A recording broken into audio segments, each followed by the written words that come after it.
ವರದಿಯನ್ನು ನೀಡಿದೆ, ನನಗೆ ನೀನೆ ಬೇಕಿದೆ.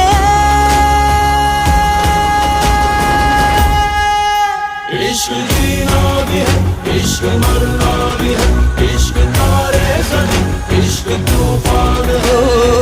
ಈಗಂತೂ ಗಾಯಾಳು ನಾನು, ಈ ಗುಟ್ಟಲ್ಲಿ ಶಾಮೀಲು ನೀನು. ಈ ಪ್ರೀತಿಗ ಅತಿಯಾಗುವಂತೆ ನನ್ನನ್ನು ನೀನು ಹುಡುಗಾಡುವಂತೆ ಆಗಾಗ ಒಂಚೂರು ಮರೆಯಾಗುವಂತೆ.